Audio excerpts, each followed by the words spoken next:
अस्सलाम वालेकुम, कैसे हैं आप सब? उम्मीद करती हूँ सब खैरियत से होंगे। तो एज़ यूजुअल बहुत दिनों के बाद व्लॉग अपलोड कर रही हूँ। शॉर्ट्स तो मेरे चलते रहते हैं, लेकिन काफ़ी दिनों के बाद ही मेरा व्लॉग आता है। तो चलिए जी, यहाँ पे मैं आज आपको बताने सिखाऊँगी बड़ी ज़बरदस्त आगे व्लॉग में फ्रूट चाट की रेसिपी, जिसके एक इंग्रेडिएंट से ही सारी फ्रूट चाट का टेस्ट चेंज हो जाता है। तो सबसे पहले तो ये जी आज का था हमारा नाश्ता। जैसे कि सर्दियों में बहुत मज़ा आता है गोभी के पराठे, आलू के पराठे, इस तरह के पराठे खाने का। जैसे कि गर्मियों में बिल्कुल भी दिल नहीं करता, लेकिन सर्दियों में दिल करता है कि भाई कुछ ऐसा ही बने। तो ये शुरुआत हो चुकी थी, मैंने गूँधा आटा, बनाए छोटे-छोटे पेड़े, थोड़ा रेस्ट देने के बाद आटे को। और मेरा अपना खुद का बहुत दिल था कि मैं गोभी वाला पराठा बनाऊँ। बेटी ने कहा कि मैं साग पराठा खाऊँगी, एक बेटे ने कहा कि मैं फ्राई अंडा और ब्रेड खाऊँगा, और एक बेटे ने कहा कि मैं चाय पराठा खाऊँगा। तो ऐसे मैं लग गई थी किचन में जी, काम एक के बाद एक, और सबको नाश्ता वगैरह देने के बाद फिर आगे जो किया वो आप आगे ही देखिएगा। लेकिन आप यहाँ पे देख सकते हैं मेरे ज़बरदस्त पराठे रेडी हो रहे हैं। यहाँ पे अभी इस टाइम मैंने बनाया था एक पराठा गोभी वाला, और एक पराठा मैंने बनाया था सादा बलों वाला पराठा। और यहाँ पे दूध बॉयल हो रहा है। ये दूध मैंने फ्रीज़ कर दिया था रात को, क्योंकि ऑलरेडी मेरे पास फ्रिज में उबला हुआ दूध मौजूद था। तो मैंने कहा इसको मैं सुबह ही बॉयल करूँगी। तो यहाँ पे मैं दूध बॉयल कर रही थी, क्योंकि अभी हमने पराठों के साथ नाश्ते में चाय भी लेनी थी। तो यहाँ पे जी एक गोभी वाला पराठा बन रहा था। आई थिंक ये गोभी वाला है, क्योंकि ये मैं अगले दिन वॉइस ओवर कर रही हूँ। और ये वाला गोभी वाला था। और उससे पहले मैंने बनाया था एक सिंपल पराठा, लेकिन बलों वाला, उसके साथ खाया गया था साग। और ये जी मेरा पराठा था, थोड़ा-सा डार्क ब्राउन यहाँ पे हो गया, कैमरे में कुछ ब्लैकिश सा लग रहा है, लेकिन बहुत क्रिस्पी, नरम और बहुत ही मज़ेदार, क्योंकि इसके अंदर की जो फिलिंग थी ना वो बहुत मज़ेदार थी।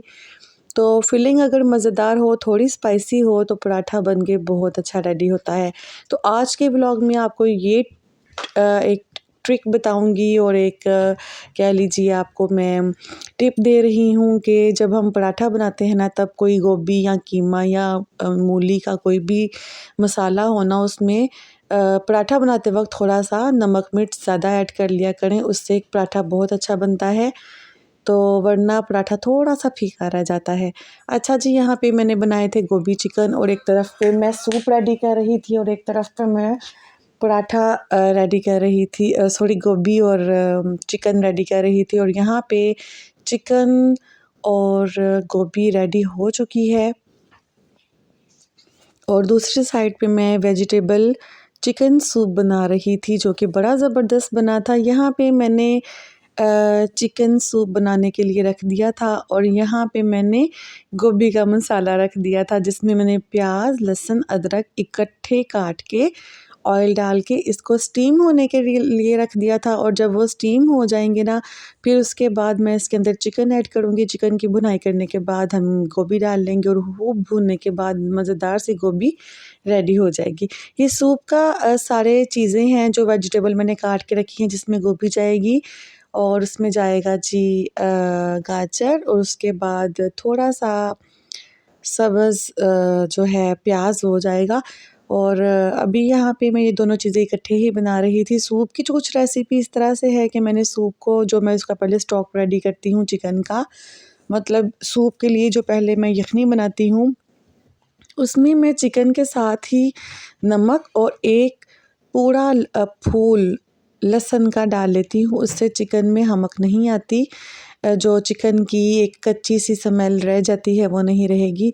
और 1 पिंच, एक चुटकी हल्दी का, उसको मैं उबलने के लिए रख दूँगी। उसके बाद जब मेरी यखनी रेडी हो जाएगी, उसको मैं चिकन स्ट्रेनर की मदद से निकाल के उसके छोटे-छोटे रेशे कर लूँगी, और वो ऐड कर दूँगी, सब्ज़ियाँ साथ ऐड कर दूँगी। और जब हमारी सब्ज़ियाँ गल जाएँगी, सूप में सारा फ्लेवर मिक्स हो जाएगा, उसके बाद मैं इसको कॉर्नफ्लावर के साथ करूँगी जी गाढ़ा, और उसके बाद 2 अंडों की सफ़ेदी मैं बड़े ही तरीके के साथ फेंट के अच्छी तरह से वो मिक्स करूँगी। Soya sauce, chilli sauce add करूँगी और ज़बरदस्त सा हमारा सूप रेडी हो जाएगा। इसके अलावा अगर हमने इसके सिरके में हरी मिर्चें डिप करके रख लेंगे, चिल्ली सॉस और सोया सॉस जो हमने इसके अंदर अलग से ऐड करना है। जिसने अपने अकॉर्डिंग टू टेस्ट पीना है वो पी लेगा। तो यकीन जानिए इतना ज़बरदस्त और इतना मज़े का ये सूप रेडी हुआ था कि मैंने और बच्चों ने माशाल्लाह से 3-3 बार पिया था।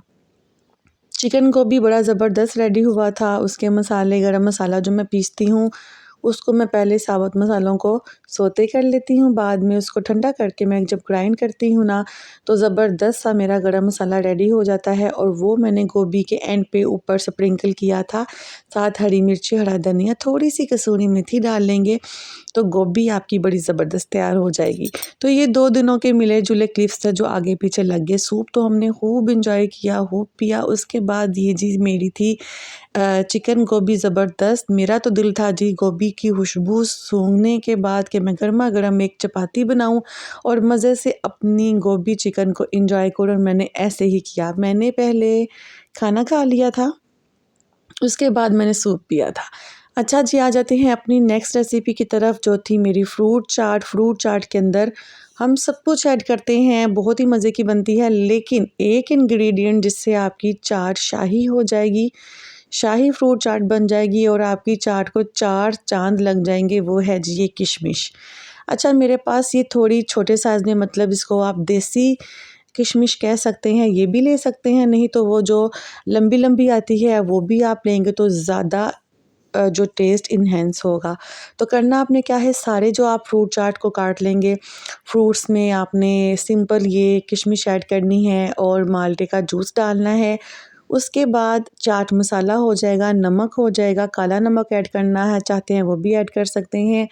और 2 चम्मच मैंने इसके अंदर चीनी ऐड की थी, तो उसका एक मज़ेदार सा सीरम तैयार हो जाएगा, वो हम चाट के अंदर ऐड करेंगे और आपकी चाट जी ज़बरदस्त रेडी हो जाएगी। एक इंग्रेडिएंट जो मैंने आपको बताया है किशमिश डालने से, दरअसल मैं बाज़ार में ना एक फ्रूट चाट बहुत ही पसंद करती थी। उसके अंदर जो क्वालिटी आती थी, जो बाइट के अंदर दांतों में जो मज़ेदार टच आता था ना, वो इस किशमिश की वजह से होता था। तो मैंने कहा कि इंशाल्लाह जब मैं घर में ट्राई करूँगी तो किशमिश ज़रूर डालूँगी। आप खजूरें भी ऐड कर सकते हैं, कीवी डाल लें, जो आपको फ्रूट अवेलेबल हो आप वो डाल लें। लेकिन जो मैंने आपको बताया है ना ये किशमिश वाला, ये आप ज़रूर कीजिएगा, आपको भी अपने टेस्ट में बहुत फ़र्क नज़र आएगा, फ्रूट चाट और ज़्यादा मज़ेदार लगेगी। तो बस ये जो बच्चों की मुश्किलें होते हैं, बच्चे वो करने से बाज़ बिल्कुल भी नहीं आते, चाहे घर में हम कितना अच्छा खाना बना लें, बाज़ार वाली चीज़ें घर में बना लें, लेकिन बच्चों की कोई ना कोई जी चीज़ रह ही जाती है। तो ये जी ग्रॉसरी करके आया था मेरा बड़ा बेटा अपने लिए, उसको शौक़ है इन चीज़ों का, सामान रखने का अपने पास कि रात को जब दिल किया मैं निकाल के खा लूँ। तो ये बस जी वो मज़े लिए जा रहे थे। तो ये मैंने कहा कि मैं दिखाती हूँ ना कि तुम क्या-क्या लेके आए हो पापा को, और पापा फिर तुम्हें डाँटेंगे। तो बहरहाल यहाँ पे ये जी मैं अपनी अम्मी के घर गई थी अपने बच्चों के साथ, और वहाँ के जी मायके के ये मज़े लिए जा रहे हैं। यहाँ पे मेरी सिस्टर नाश्ता रेडी कर रही थी। एक 2 तरफ बन रहे थे पराठे, सेंटर में चाय रेडी हो रही थी, अंदर किचन में मेरी बड़ी वाली बहन जो थी वो बर्तन साफ़ कर रही थी। एक नीज़ मेरी वो भी बर्तनों के साथ लगी हुई थी और मैं भी इनके साथ इनकी हेल्प करवा रही थी। ज़्यादा काम मेरी बहनों ने, मेरी भांजी ने, भतीजी किया था, लेकिन मैं उनके साथ-साथ उनकी हेल्प करवा रही थी। थोड़ा बहुत नाश्ता मैंने भी बनाया, मिल-जुल के हमने काम किया, एन्जॉय किया, बहुत मज़ा आया। और सब ने पराठे एंजॉय किए, पराठे के साथ एक दूसरे की कंपनी को एंजॉय किया।